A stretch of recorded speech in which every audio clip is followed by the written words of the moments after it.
Good afternoon. We'll call the meeting to order. Roll call for members, please, Don. Mayor Mahoney. Here. Mayor Dardis. Here. Mayor Carlson. Here. Mr. Peterson. Here. Mr. Hendrickson. Mr. Pepcorn. Here. Mr. Ebinger. Here. Mr. Strand. Here. Mr. Campbell. Here. Mrs. Sherling. I'm here. Mr. Grimberg. Here. Mr. Olson. Mr. Salgebold. Here. And quorum is present. Good. We're going to start the meeting. I'm sorry, as chairman, I was delinquent with one of the things I should have done at least this whole year and just had not gotten it done. So I take this opportunity, the last meeting of the year, to get it done. So Rick Steen, if you just please stand up, please. Rick, we're going to give you a plaque because you did not get a plaque at the beginning of the year, which you should have done when you've done that, and you're still helping us on Finance Committee. But the Metro Flood Diversion Authority presents to Rick Steen in recognition and appreciation for your dedicated service as a member of the Metro Flood Diversion Authority Board and Finance Committee.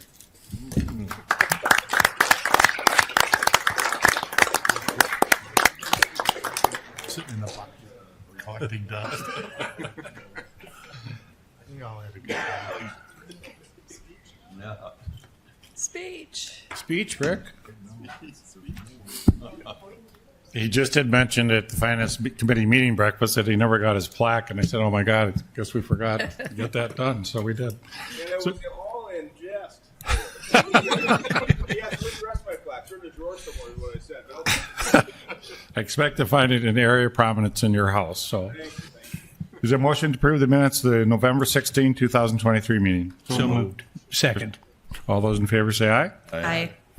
Is there a motion to approve the order of the agenda? So moved. Second. All those in favor say aye. Aye. Motion carries. Consent agenda. Is there a motion to approve items A through C? So moved. And I guess we do D2, I guess. That goes part of it too, Joel, right? And a second? Second. Roll call vote, please. Mayor Mahoney. Yes. Mayor Dardis. Yes. Mayor Carlson. Yes. Mr. Peterson. Yes. Mr. Pepcorn. Aye. Mr. Ebinger. Yes. Mr. Strand. Yes. Mr. Campbell. Yes. Mrs. Sherling. Yes. Mr. Grimberg. Aye. Mr. Salgebold. Aye. That is everyone. Joel, Executive Director report. Thank you, Mr. Chair and members of the board. So this being our last meeting of 2023, I wanted to do a bit of a recap of the year. This month we did attend a few presentations. Chris and Jody and I were in Bismarck for the North Dakota Land Surveyors Conference. Did a very robust discussion over an hour and a half about the project, various components. We also attended the annual water conference as well. That was last week in Bismarck. And then I just wanted to note to the board that we are scheduling operation and maintenance meetings with the different member entities to get a handle on that. That was a discussion that came out of the last meeting. And I'll talk a little bit more later in the agenda about the Southside Flood Control Project as well. But you can see over on the right-hand side, we had 9 arranged tour bus trips of the project this summer. So we continue to get a lot of interest from the public, industry, and trade groups about what's happening as far as construction. My staff and I performed 30 formal presentations about the project, so we continue to get invited to give updates to various groups. And then, of course, 2 major awards this year to add to the many awards that were won in 2022. So we did prepare a year-end video here that we'll have Peggy play for us. Best year ever for construction on the FM Area Diversion Project. I'm Joel Paulson, Executive Director for the Metro Flood Diversion Authority, and my team and I are excited to give you a glimpse of what took place in 2023. From north to south and east to west across the metro area, numerous construction crews have been excavating, pouring concrete, driving piles, planting grasses, and doing much more as part of the comprehensive project. There were more than 45 major components under construction this year. Work wrapped up on the diversion inlet structure, which has large radial arm gates that will open during project operations to release water into the stormwater diversion channel. Additionally, the I-29 grade raise project is now complete, ensuring that a 4-mile stretch of interstate south of the metro area will remain navigable even during a 500-year flood. We witnessed another milestone this year when the Wild Rice River was rerouted to flow through the gated structure, which is nearing completion as well. In the meantime, ASN constructors kicked off work on 9 of the 14 reaches that make up the stormwater diversion channel. They also started construction on the Maple River Aqueduct, which is believed to be one of the northernmost aqueducts in the world. Some of the 17 drainage inlets are also under construction, as is the diversion outlet near Georgetown. Beyond the major components that started this year, there were numerous other project elements under construction. 18 utility companies are coordinating to relocate their pipes, conduits, cables, and wires for construction of both the channel and southern embankment. While the utilities are generally being relocated below the channel, ASN Constructors was working above it. They've started construction on 17 of the 19 road and railroad crossings that will span the channel. In the meantime, work also progressed on the Red River structure, which is the largest of the 3 gated structures, as well as the 22-mile southern embankment. Throughout all of this, teams have worked to mitigate the construction impacts. We have surveyed nests, planted native grasses and trees, and included archaeologists as excavation takes place. We also have worked closely with a focus group of farmers to develop no-cost supplemental crop insurance programs that will protect our agricultural producers from potential damage that may occur as a result of the diversion operations. Like I said earlier, 2023 was a big year. We expect 2024 to be highly productive as well. Work will commence on 3 more reaches of the 22-mile-long southern embankment, which will retain floodwaters before releasing them into the channel. Additionally, ASN Constructors will continue to push forward in their goal to excavate more than 45 million cubic yards of material that will be required for the 30-mile channel. From bridges to aqueducts, you'll see a lot of activity. Thanks for following the project. Don't forget, you can stay up to date all year long by following the project on social media or subscribing to our newsletter, The Diversion Current. So we've obviously had a very successful year with all the items going on. By the end of next year, we should have construction on all the remaining elements of the diversion channel. Terry will give an update. The Corps will be well along with the last few components as well. But I do want to also put a few numbers in front of you today as well. Just for context sake, we are looking at about $18 billion now of property value protected by this project. And so that obviously has gone up over the years since we started this project. I think we started somewhere around $8 billion. So we continue to see strong economic growth within the region. And also, just justification for moving forward with this project to provide that permanent flood protection for such a growing community. We've planted over near 500 acres of wetland. We've worked with over 18 utility companies, relocated 42 miles of utilities.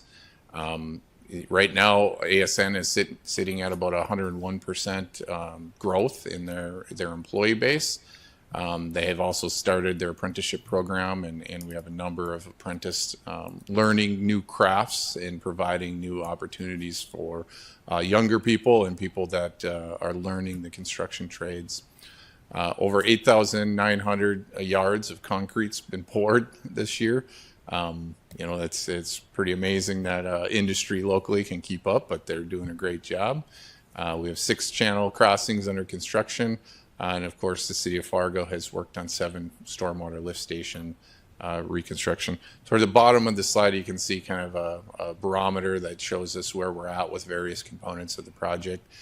So as you can see, we're well underway with the majority of work that we've undertaken. So with that, I'm happy to say that I believe 2023 was an extremely successful year, and we're looking forward to the same in 2024.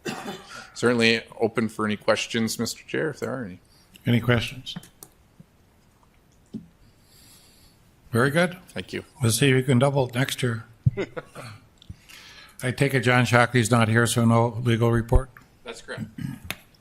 And we have construction project updates. Terry Williams. Is she online? Good afternoon, Mayor and board members. I'm pleased to present the Corps' update for December. So diversion inlet structure, we're still at 99% complete. the estimate for completion is after December due to issues related to the gate machinery. The Corps and the contractor are working together to identify the best solution, and it will take several weeks to finalize and install the solution. Number 2, wild rice, 92% complete. The completion date was supposed to be 3 December, and that wasn't met due to some remaining work, which includes making some concrete repairs in the stilling basin and on the bridge area. And right now, Ames is kind of buttoning up for winter, and we'll return to do some of that work during better weather conditions, warmer weather. Number 3, I-29. Our completion date's coming up, 1 January. And right now we're planning for preparing the O&M documents and turn over to the MFDA and also to the North Dakota DOT. So another big milestone coming up on that one. Number 4, Red River structure. The drone footage is gorgeous of that this month. We're at 47% complete. Ames is still pouring concrete. They're going to take off for the holidays and come back after to keep pouring, making the major concrete pours there. Number 5, during 27, nothing new to report. On to Drayton Dam. We did turn that over to the MFDA for O&M on 28 November. The only thing left is to plant the willows during lower flow conditions next year, and we will hold some kind of dedication ceremony probably in the fall for that environmentally important project. 7, Reach SE2A. Like I said last time, they basically shut down for winter. And then finally, I think the big news to report is that we really had a big week here at the Corps. We advertised 3 projects for bids. SE1B went out for bids, SE2B went out for bids, and also the last phase of Oxbow Hickson Baki ring levy. So we're going to have 3 bid openings in January, the 17th, the 23rd, and the 26th. And the total value of these contracts ranges, between the 3 of them, between probably $50 and $100 million. So great week to end the year for all of us. With that, that's my update, unless there's any questions. Any questions? Thank you, Terry. You're welcome. Chris, you're on. Thanks, Mr. Chair. Board members, we'll do a quick update today. Not a lot of changes on the map, maybe one note on there. We did reach a functional stage on one of our components. The diversion outlet was connected to the Red River. I think you'll see some nice photos of that or some shots of that in the drone footage. But we are looking forward to continuing to paint the lines blue. Through the winter, we'll get very close to having all of Reach 1 also in a functional state. They likely will be able to connect the northernmost drain to the channel this year, so we will have some exterior drainage draining into the diversion channel down into the Red River. Once we get the County Road 4 and 31 bridge, we'll be able to continue that progression of the channel upstream. So with that, couple other things of note that didn't make the bullets. With the good weather, they are advancing some work, which has been great. Nice to see. They got started on a couple of bridges that they weren't planning to necessarily start this fall on the channel, but we were able to get a little bit of the surcharge and some of the preliminary work done on that, which will help us as we move forward. We do have our first large concrete pour on the Maple River Aqueduct that they're able to get done this fall too due to the good weather. We're likely doing that next week. We'll certainly have that coverage and in our January drone update as well. So with that, most of the rest is covered with the bullets. If there's any questions on the construction update, otherwise I can give you the quick safety brief as well. Okay.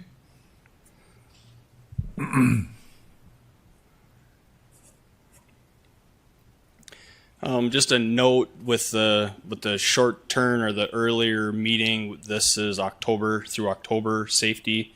Last month we presented through the end of September. We'll catch up November and December in our January meeting when we get back on our normal cycle. So we're running a little bit behind, but another good safety month. We did have We had 5 incidents this month. All of them were minor. One was recordable.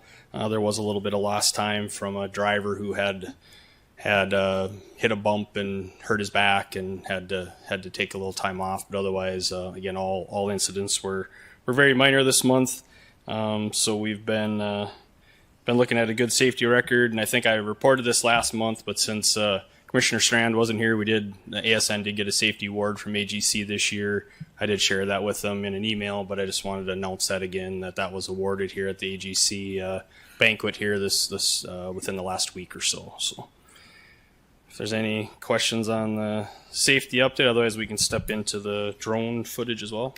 Commissioner Shirley? Thank you. Just a quick question. Near misses. That sounds a little ominous. What what is that? So the near misses, I don't know if I have a full detail of all that, but near misses are items like if you slip and don't fall, it's really more minor things that could have been major if they hadn't maybe gotten a little bit lucky. So they're usually things that they track ahead of time to try to prevent major accidents. So might be somebody driving too close together and they almost hit each other, but they really didn't. So it's a way to track how we're doing on safety. And like I said, I don't have a detail of all of what the near misses were, but those are the types of things, Commissioner, that those typically are. And things like we track in the office as well. If folks something gets left on the floor and somebody trips over it but doesn't really get hurt, it counts as a near miss and something that you want to fix and make better so that doesn't happen again. So are those self-reported then? Generally, near misses are self-reported since you don't really, unless somebody observes them, obviously they can, but a lot of them are self-reported. So. Okay, great, thanks. Yep. I think we'll get into the drone update next.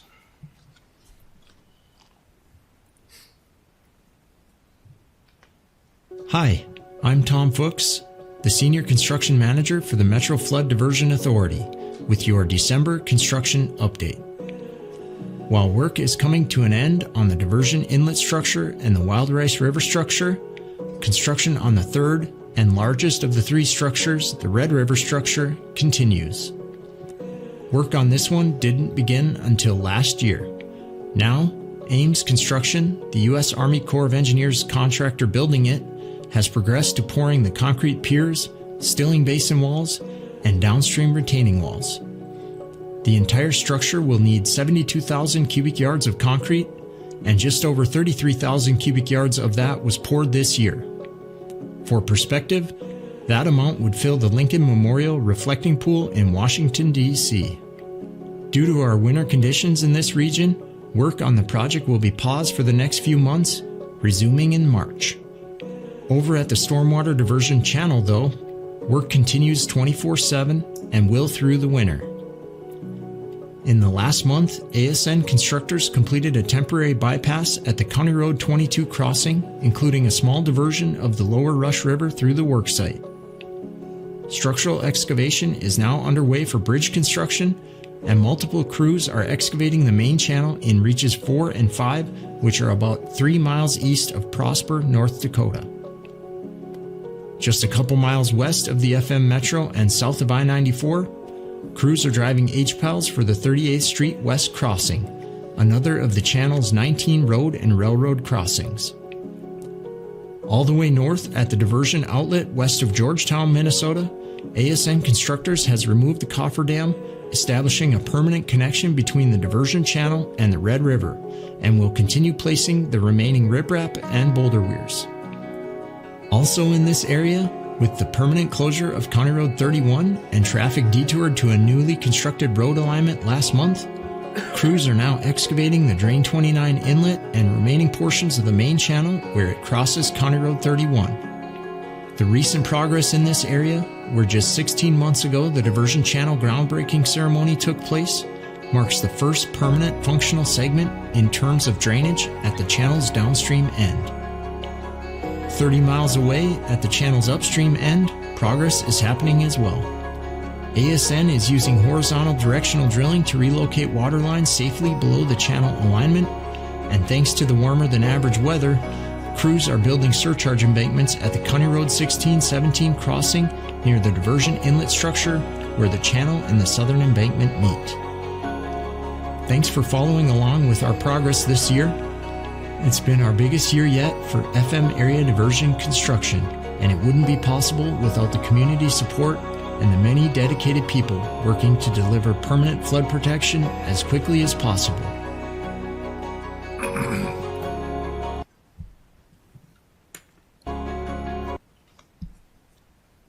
Very good. Communications team update. Amy? Yes, good afternoon, Mr. Chairman and members of the board. I provided a bit of a year in review snapshot as well as we've worked to really expand our audience so we can better educate the public about the project. So this year we saw more than a 36% increase in our newsletter subscribers. And I know I've reported before that it's been quite successful. Our best click-through rate was 17%, best open rate was 65%. Moving down to coverage that we've seen, TV, radio, and newspapers and magazines, we logged more than 200 different hits from media. As we move on to social media, we had more than a 470% increase in our Facebook followers this year, more than 22,000 impressions on our Twitter content, more than 91,000 on our LinkedIn content, and nearly 9,000 engagements on LinkedIn. We also saw a 136% increase in subscribers on YouTube, where nearly 1,400 hours of video were watched this year on our channel. That was a 94% increase in total video views and about 5,400 website sessions on our new site that just launched last December. And that's all I had to report. You've had a chance to see a couple of our videos that we just released this past month as well, and we're just preparing for January. What's to come, but I'm happy to answer any questions. Any questions of the team? You must be doing a good job. They have no questions. All right, sounds It's good to see all the videos that people like to watch. Jody Smith, you got something to tell us about land management, or are you about done with your job now, or? We're getting close. We're getting close. Yes, Chairman and members of the board, on the screen before you, it's the map that you're used to seeing. On the left-hand side is an image of the overall project. Again, everything within the channel has been settled. We're simply waiting for those closings to be completed. I know we had one close this week, and we have a couple hopefully that will be scheduled for January. On the right-hand side is a focus on the upstream mitigation area. Everything that is highlighted green, it has had the necessary property right acquired. Everything in orange has entered into eminent domain. That dark purple color means it was entered in through quick take, last resort, eminent domain. The blue areas show that we're still in negotiation. This map is maybe a little bit lagging until we get the necessary paperwork from legal counsel. We do not change where these are at online in our GIS map, but note that all of the properties within the Minnesota side have been authorized for eminent domain at this time. On this next one, you'll see that we're sitting just below 93% within the construction footprint. Again, the majority of that is going to be sitting in SE4 and SE5 on the Minnesota side. And this month, we were kind of able to tip over that 50% mark in the upstream mitigation area, primarily for the flowage easements. On the next slide, we'll just highlight a little bit the southern embankment and associated infrastructure. Again, the majority of the acquisitions remaining are in the Minnesota side, and we will be completing those and acquiring the necessary property rights in March of 2024. We continue to make the progress in the upstream mitigation area. We continue to work on the environmental monitoring easements, and of course, in the diversion channel, the ones remaining have been settled. On the next slide, we do a high-level overview of the property owners in the construction footprint in the UMA. And then in the next slide, you can see kind of some key activities over the past month. We do continue with negotiating settlement agreements for existing eminent domain cases. I think the work that we did today at the MCC-JPA meeting is a testament to that. I was able to meet with a landowner over the lunch hour. I want to thank Madeline, who was sweating and breathing heavily as she was running in with updated packets, and her team at A2S, who got me some updated exhibits, and of course looked at the memo. We did settle 5 of the parcels that are listed as in eminent domain that were just put on there, but again, it's a testament that we continue to work towards the settlements whenever necessary and possible. The next bullet, in the last month, we did successfully close on 10 parcels and 1 landowner. There were additional 10 parcels that were closed in November, but we're still waiting that final paperwork to come over from the legal department. 5 parcels and 4 landowners are scheduled to close in December, so hopefully you'll continue to see some of those changes in those pie charts. And then the last bullet is just a little bit of focus on the excess lands. A couple months ago, the board did authorize us to move forward with the sale of several properties. One of those properties was to Cass County to sell them additional right-of-way for some highway expansions. They have exercised that option. We're just working, again, with legal counsel on preparing the closing of that. We also have lands along SC1. The member entities did not exercise their option to purchase that land. I didn't expect you to. So the letters should just go out this past week on Monday to the previous property owners, and we'll see if there's any interest from them. The third parcel was at the northern portion of the channel, OIM 507, and I'm still waiting for the appraisal to come in before we offer that to the member entities and then continue through our path through the excess lands policy. So open to any questions? Any questions? Real good group today. They're not asking questions. Oh, Must be a good Thank report. you. Mayor Dardis, can you change that streak we're having? Finance update. I hope not. Thank you, Mr. Chairman. Finance Committee met yesterday. We had a number of items that we went through with approving contracting actions and the like from Mr. Paulson. In addition, with regard to the bills, $9,171,394 were presented for bills for this the last period. We have a net position of cash of $218,046,162. Also looking at the cash budget for 2023, we have a number of large items that haven't closed yet.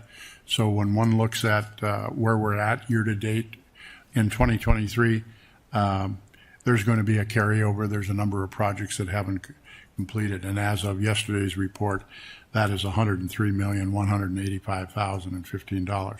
We also got another look at the preliminary budget. We're not ready to present it to the full board yet. That'll be a January action. But at the present time, the preliminary budget for 2024 is slated at $209,723,127. We also had an additional discussion with regard to the sloughing of the flood wall repair, and I believe Mr. Paulson will handle that in his next report. So that's all I have. I stand for any questions. Any questions of the group? Joel, you're up to talk to us a little bit about the cash budget, version 3. Yeah, thank you, Mr. Chair. So, Mayor Dardis covered most of what I was going to talk about, but I just want to make a few notes. So this is the third version. This is about $4 million less than the version that was presented last month. That's because we have greater clarity over the next month about what will hit this year and what will hit in 2024. So we've done our best job at this point to kind of refine that. Obviously, we won't have an accurate account until the end of the year accounting is complete.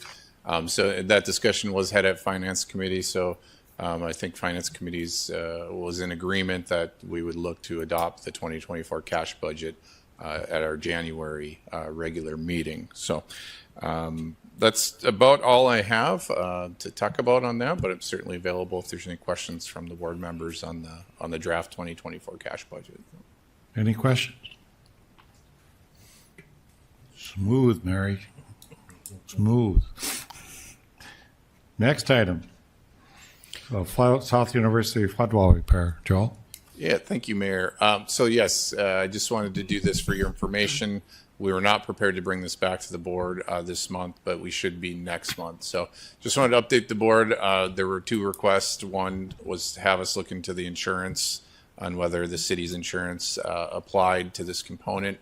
It does not. So we did look into that. And so there is no insurance policy to go back on for the flood walls. John and I are in discussions right now about long-term, how do we cover these components with insurance policies and what we look at. So more to come on that. The second question was from Commissioner Sherling about the State Water Commission funding. And so we continue to engage with the state on that. I know there's an upcoming meeting with the City of Fargo and the State Water Commission to have a discussion on that. So we didn't have an answer, so we felt we shouldn't bring it forward this month, and we'll reserve that for next month. So. Appreciate that. Yeah. We didn't get a firm no, so that's always good. That gives us hope, doesn't it? That's right. There might be a maybe there. If that maybe it might work. We didn't take no for an answer the first time, Mayor. Good to know. Well, I think we're to the end. The only other thing, Mayor Carlson and I met with Joel, and a couple things we learned in governance is that we're supposed to have a scorecard for Joel in some ways, which he gives a quarterly report. So the might change you might see next year is we are now going to look at that so that we as a board can see is those parameters that we had asked Judge how well he's doing, that they would be, I think it was a quarterly report, wasn't it, Shelley? Yes, Mayor. I think it was a quarterly, or was it just biannual? Recall. It's up to you because you're the new chair. Yeah, we'll be discussing that in 2024. I've enjoyed this year. It's a little bit different when we have a team that's doing all the work, and I can remember, Mayor Shirley, when you were chair at one time, you were doing all the work, and we had to go through a variety of different things. And all the other chairs that have been in the chair position, is oftentimes there was a lot more work. So it's really a joy to have a team that does the work and makes us all look good. I think some of the challenges came with the P3 project to get it back more a little bit on track and have things move forward. But I'm very pleased with the work the team has made this year. And like in a relay, Mayor Carlson, I'm handing the baton to you, and you just have to keep up the good work. I'll do my best. Next meeting is going to be a special board meeting on January 4th, 2024. We apologize doing it during the holidays, but there's some things we would like to discuss at that time, per John Shockley recommending at this time that we do that. Otherwise, the regular board meeting is January 25th. Is there any other business of the board? Motion to adjourn? Move to adjourn. Second. All those in favor say aye. Aye. We're adjourned.